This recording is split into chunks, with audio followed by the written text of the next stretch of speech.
Berlin, November 1923. A man walks into a corner cafe on Kurfürstendamm and orders a single cup of coffee priced at 5 billion marks. He drinks it slowly, watching the rain hit the pavement, but by the time he signals the waiter for a second cup, the price has surged to 10 billion. This wasn't a simple supply chain hiccup or a seasonal adjustment. It was the visceral, terrifying sound of a currency snapping in half. While the liquid sat in his mug, the labor of his entire life, the savings he'd painstakingly accrued as a clerk, evaporated before he could even settle the bill. Modern America is currently trapped in a slicker, high-definition version of that same terminal velocity. We track the Big Mac Index as a kitschy economic curiosity, but the math is haunting. A 30% jump in U.S. grocery prices since 2020 isn't an anomaly. It's a feature of a new, predatory architecture. Today, a father in Phoenix looks at a $14 fast food receipt with the same hollow stare as that Berliner in 1923. Both are witnessing the liquidation of their social standing. This is the calculated destruction of the middle class, a systemic stripping of wealth that hides behind the clinical, sanitized term inflation to mask what is actually a heist. The Bureau of Labor Statistics and recent FDIC reports reveal a banking system teetering on a debt maturity wall that will hit its peak by 2026. This isn't just a random calendar date. It is a collision point where the Havenstein phase, named after the delusional Reichsbank president Rudolf Havenstein, meets the wall of physical reality. Havenstein believed that printing more notes was the only way to solve a shortage of cash, ignoring the fact that his cure was the very poison killing the patient. In 2026, U.S. national debt interest is projected to eclipse the entire defense budget. This creates a fiscal dominance trap, where the Federal Reserve is no longer an independent arbiter, but a printing press for a government that can no longer afford its own existence. We are not merely seeing a rise in costs, we are seeing the death of the social contract. The Weimar Republic collapsed because the prudent people, the savers, the teachers, the middle management, realized the system had cheated them. When the state can no longer protect the value of your work, it loses its right to lead. As we approach the 2026 threshold, the convergence of high-interest debt service and an exhausted consumer base signals the end of the transitory lie. You are living through the liquidation of the American center, a process where your bank account becomes a graveyard of purchasing power to pay for the mistakes of a financial elite who will never face the same cafe bill you do. The mechanics of a middle-class execution usually begin with a noble-sounding lie. In January 1923, French and Belgian troops marched into the Ruhr, Germany's industrial heartland, because the Weimar Republic defaulted on its reparations, specifically shipments of timber and coal. The German government's response wasn't a military counterstrike, but something far more destructive: passive resistance. They ordered the workers to stop producing, to drop their tools, and to walk away from the furnaces. To keep the country from starving during this state-sponsored strike, the Reichsbank simply printed the wages for those idle workers. They decoupled income from productivity, creating a ghost economy where money moved, but nothing was actually built. Fast forward to the spring of 2020. Washington enacted a mirror image of the Ruhr strategy. Under the guise of an emergency, the American economy was mothballed. Small businesses, the backbone of the middle class, were padlocked by executive fiat, while the Treasury began a historic experiment in liquidity injection. This wasn't just a safety net. It was a total severance of the link between labor and capital. Between 2020 and 2022, the M2 money supply in the United States ballooned by roughly 40%. We were told this was a temporary bridge to the future, but in reality, it was the Ruhr equation applied to the 21st century. When you pay people to consume without producing, you are not stimulating an economy. You are incinerating the value of every dollar currently in circulation. This creates a supply shock and a demand stimulus simultaneously, the ultimate recipe for a currency firestorm. Experts in both eras blamed the resulting chaos on clogged ports, corporate greed, or foreign aggressors. But the forensic truth is much simpler. It is an overabundance of currency chasing a vanishing pool of goods. Just as the German coal miners found their state-printed marks couldn't buy bread that hadn't been baked, the American consumer in 2026 finds that stimulus was actually a high-interest loan taken out against their own survival. The Bureau of Economic Analysis data reveals that the excess savings cushion from the pandemic era has officially evaporated. We are now seeing the fallout of trying to defy the laws of physics. You cannot print a car into existence. You cannot print a gallon of milk. You can only print the claim on those items, and when too many claims exist for too few items, the value of the claim, the dollar, dies. The 2020 lockdowns didn't just stop a virus, they broke the gearwork of the American engine.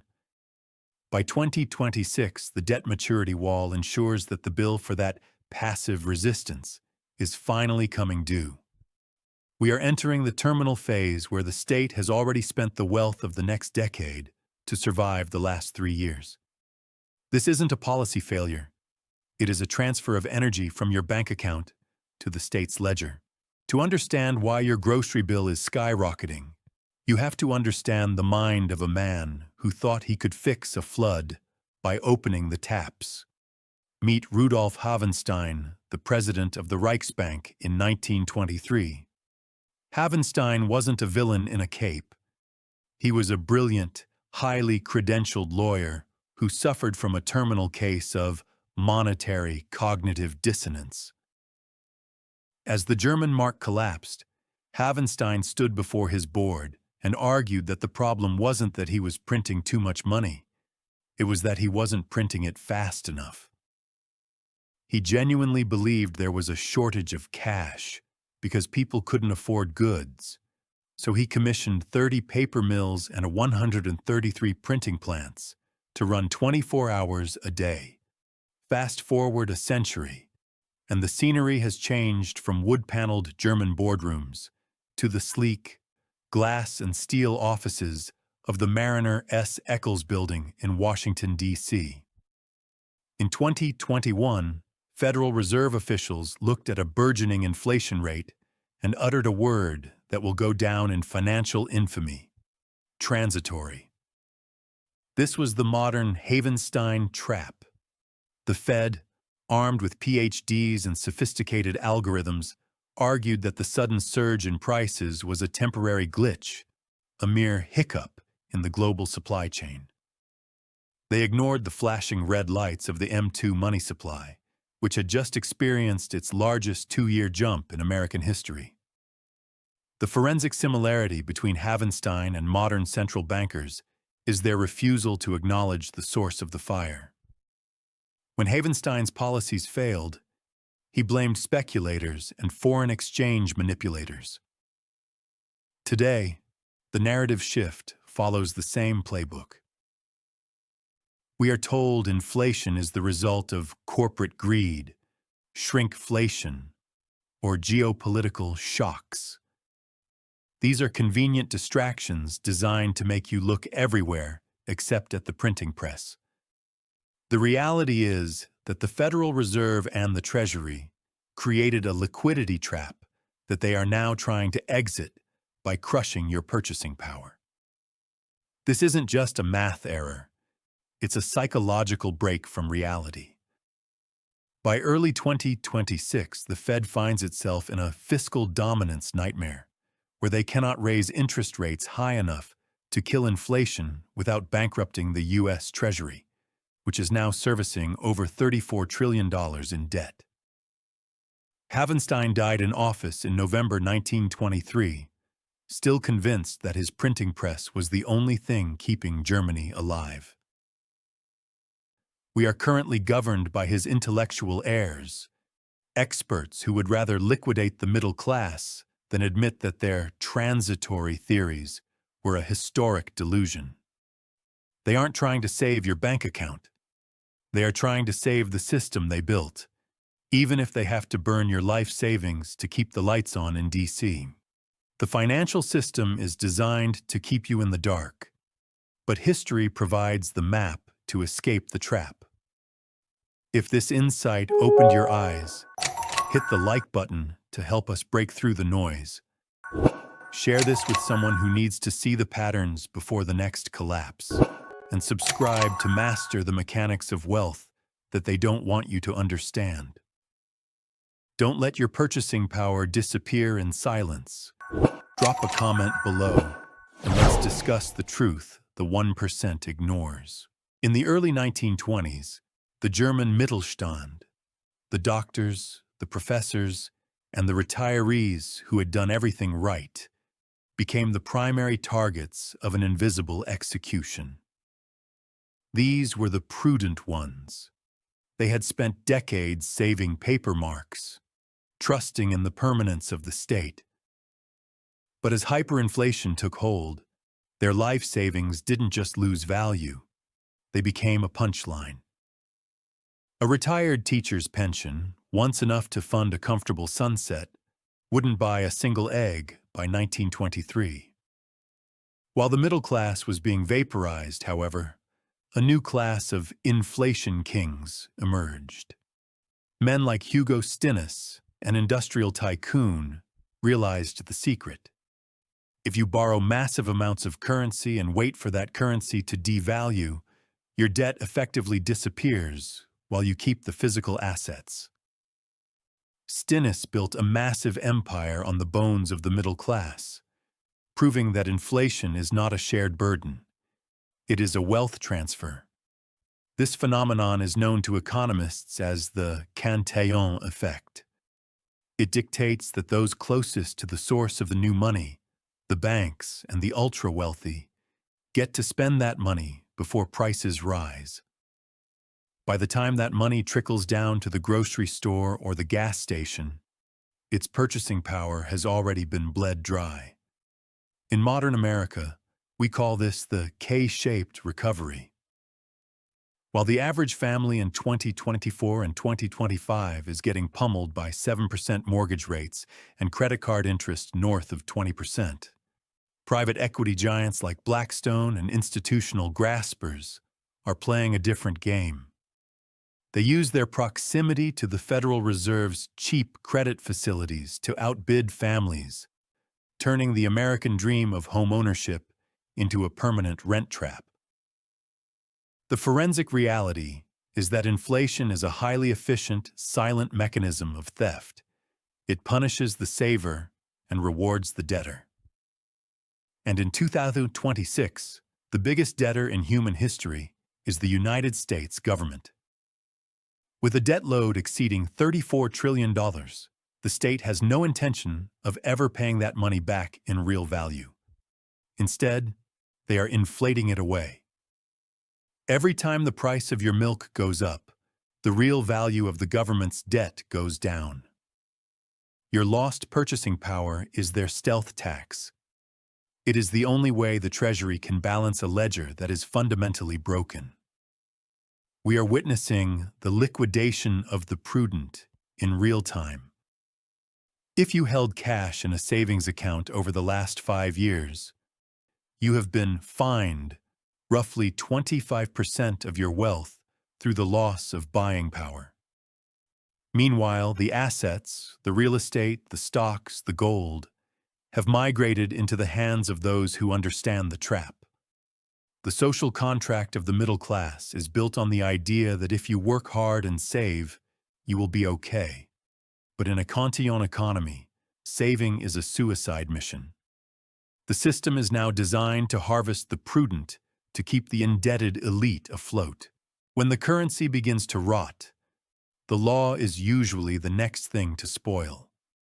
In the twilight of the Weimar Republic, the German judiciary underwent a terrifying transformation. The courts became a theater of judicial despotism, where the blindfold was removed from Lady Justice to see which way the political wind was blowing. Right-wing radicals who attempted to overthrow the state, including a young Adolf Hitler after the failed 1923 beer hall putsch, received light sentences and sympathetic hearings from judges who shared their disdain for the Republic. Meanwhile, those attempting to defend the democratic center were met with the full, heavy hand of the law. The courts had ceased to be impartial arbiters. They had become partisan weapons, effectively signaling that the rules only applied to those without the correct connections. Today, we are witnessing a haunting echo of this institutional decay.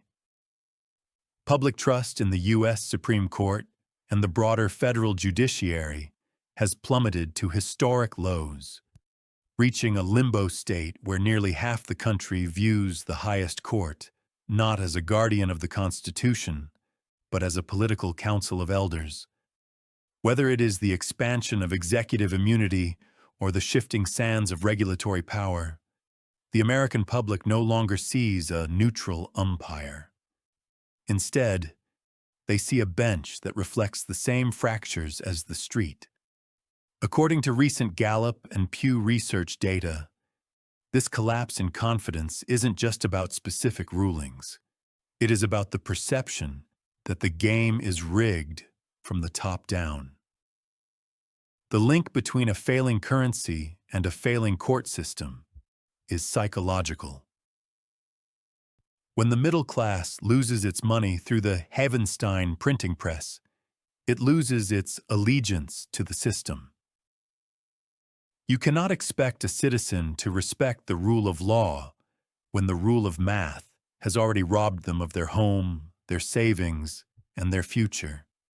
This is where the social contract shreds.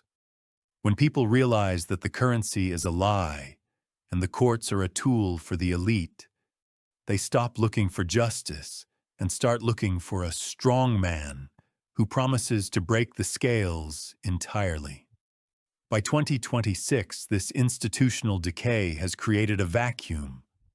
We see it in the rise of lawfare, the use of the legal system to bankrupt or disqualify political opponents, and the increasingly brazen defiance of court orders by local and state officials. This is the hallmark of a republic in its final liquid phase. When the money dies, people lose their stake in the status quo. They become financial nihilists, and in that state of mind, they no longer care if the courts are fair. They only care if the courts are theirs.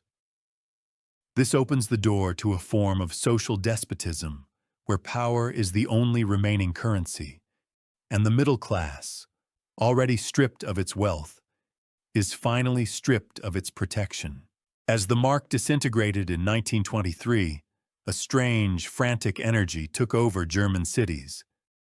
It was called the flight into real values. People realized that holding a banknote for more than an hour was a losing bet, so they engaged in a desperate scavenger hunt for physical objects. Families traded grand pianos for a sack of potatoes. Others bought expensive Persian rugs, ornate clocks, or heavy oak furniture. Not because they needed them, but because a rug doesn't lose its value when the central bank turns on the press. It was a total rejection of the currency as a store of value.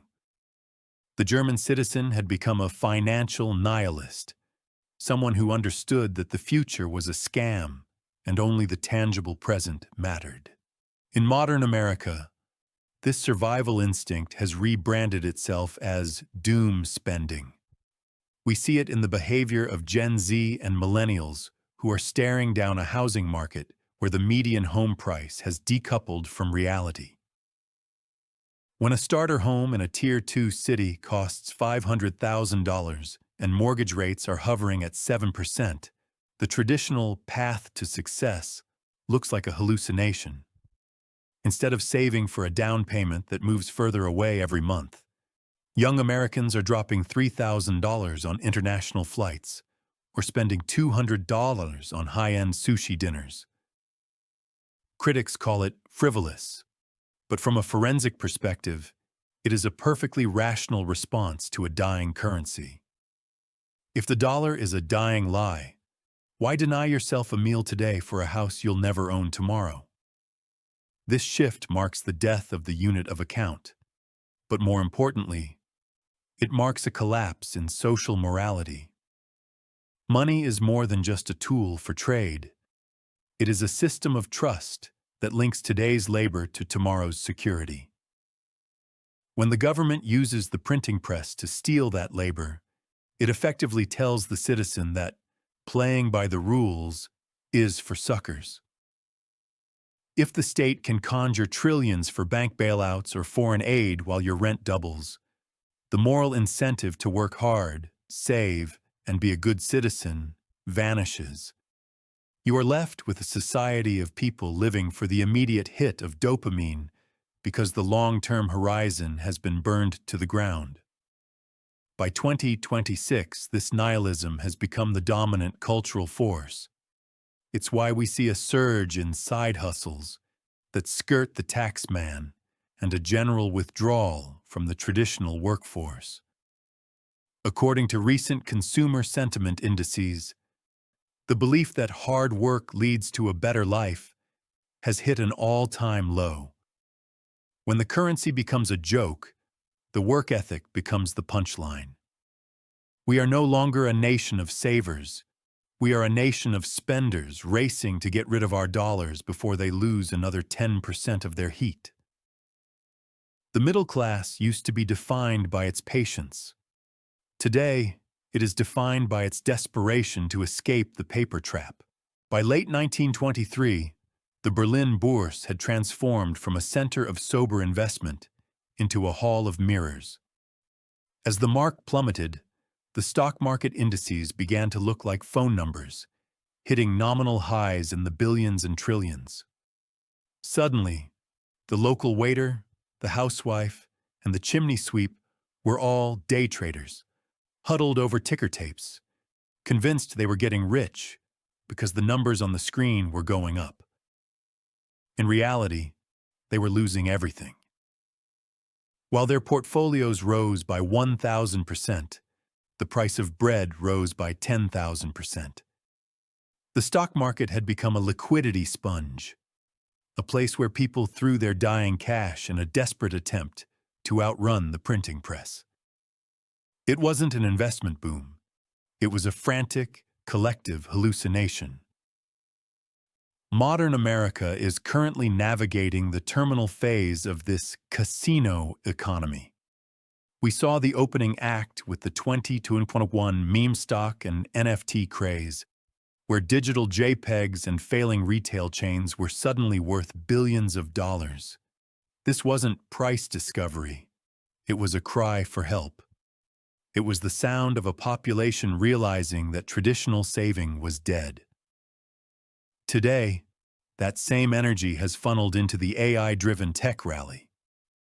While the S&P 500 hits record highs in 2025 and 2026, the forensic data from the Bureau of Labor Statistics shows that when adjusted for the real cost of living, housing, insurance, and energy, the gains for the average American are largely an illusion. The warning for 2026 is clear. Our markets have ceased to function as mechanisms for valuing companies. Instead, they have become casinos for liquidity absorption. The Federal Reserve and the Treasury need a place for the trillions of newly printed dollars to go, so they don't immediately flood the grocery store and cause 50% inflation overnight. By keeping the everything bubble inflated, the state traps the middle class in a cycle of chasing the next moonshot just to maintain their current standard of living. You aren't investing in the future of American innovation. You are gambling in a rigged game designed to prevent the currency from reaching total freefall. This creates a dangerous disconnect between the ticker and the table. While news anchors celebrate a 40,000 Dow, the average American family is seeing their disposable income hit a 10-year low.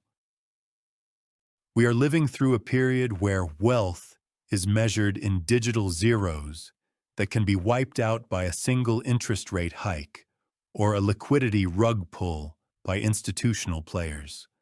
Like the Berliners of 1923, we are mistaking the expansion of the money supply for the expansion of prosperity.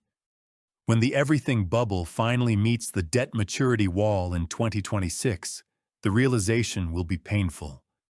You cannot eat a stock chart, and $1 billion digital dollars won't buy a life that has already been liquidated. By November 1923, the German mark was no longer a currency. It was wallpaper. The government finally pulled the plug, introducing the Rentenmark. It was touted as a psychological miracle because it wasn't backed by gold.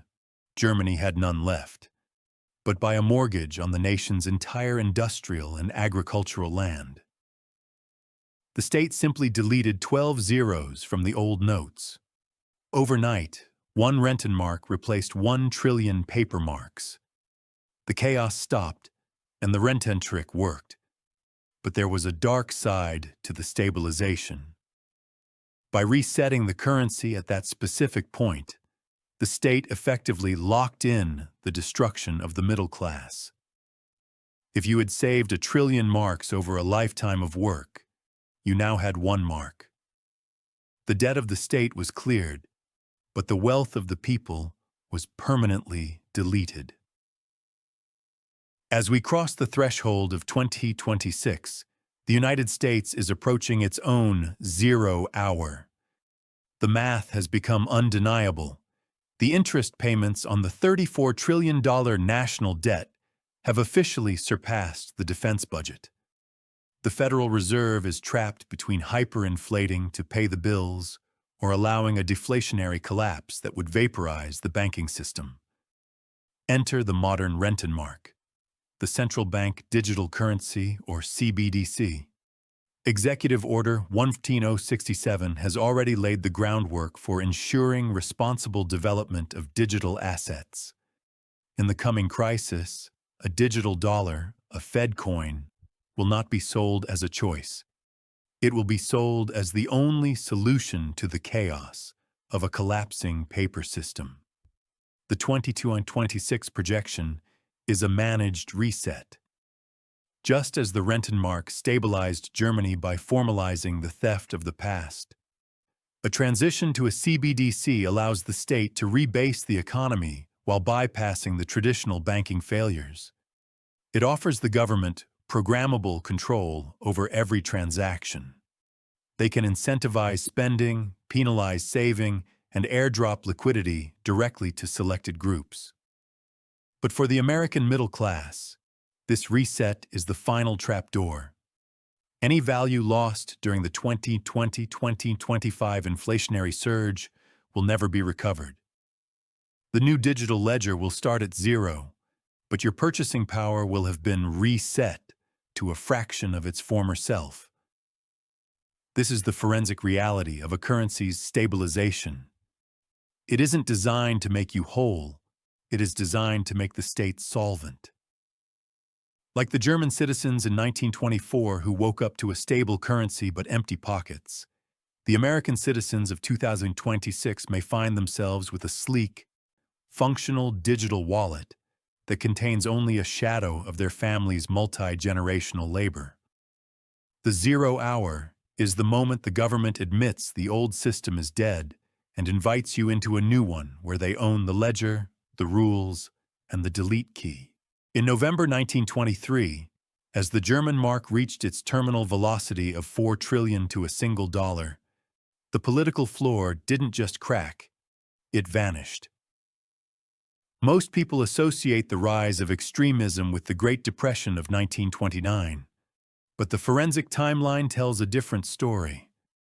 Adolf Hitler's beer hall putsch occurred at the absolute peak of the inflation crisis, not years later. He didn't find his foot soldiers among the lifelong unemployed. He found them in the liquidated middle class. The shopkeepers, the veterans, and the civil servants who had watched their dignity be incinerated by the printing press.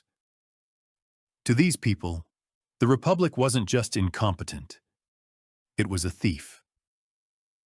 When the moderate middle is robbed of its future, it stops voting for policy and starts looking for a restorer of order who is willing to burn the system down to save the people. As we move through 2024 and into 2026, the American political landscape is mirroring this Weimarization of the center. Recent Gallup data reveals a record 80% of U.S. adults believe the country is greatly divided on its most fundamental values. This isn't a mere disagreement over tax rates. It is an existential fracture fueled by economic angst. When the prudent American family realizes that 8% inflation is a permanent feature, and that the state's interest payments on its $34 trillion debt now exceed the defense budget, their allegiance to the democratic process begins to fray. They begin to see institutions like the Fed, the Treasury, and the courts as partisan tools for an elite that is immune to the chaos they create. The logic is brutal and historical.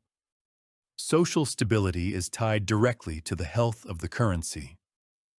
A stable dollar is a promise that tomorrow will be better than today if you work hard.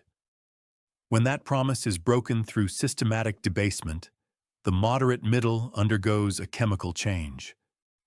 They become calcified in their ideological silos, seeking leaders who promise to strike back at the other who stole their prosperity.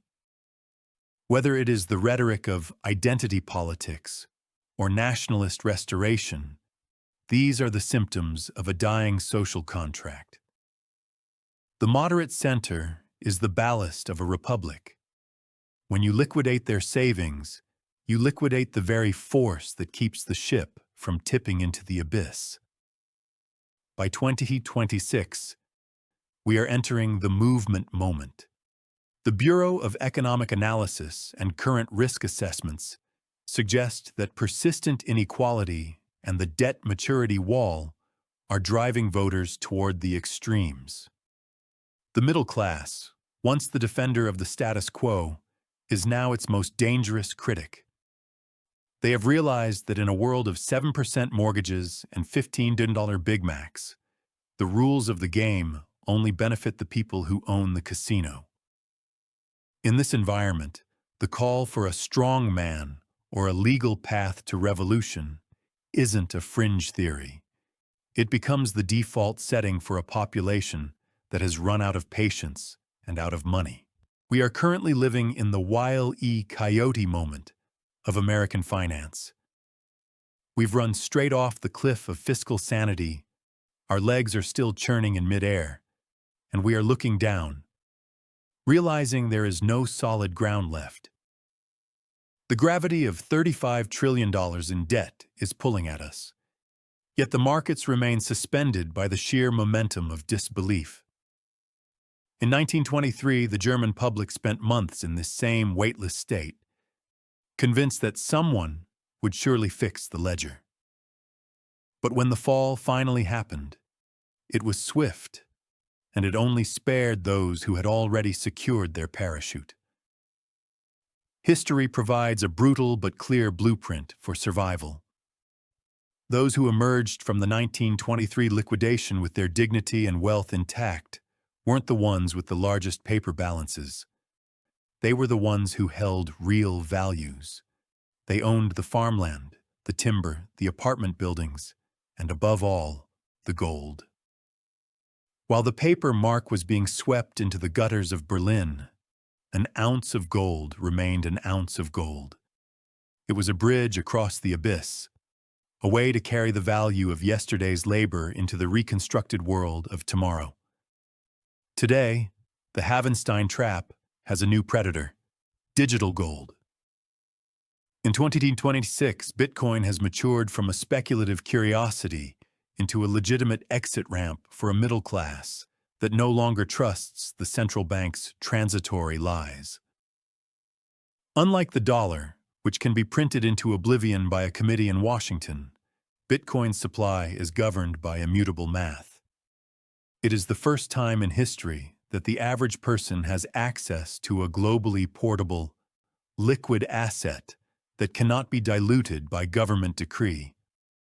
As we watch the U.S. Treasury struggle to pay the interest on its own debt, the choice to move from promises to proof becomes the ultimate act of self-defense. The music is slowing down.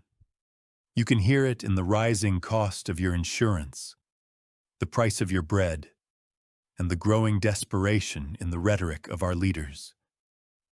We are approaching the point where the state must choose between its own survival and yours. They will choose theirs every time.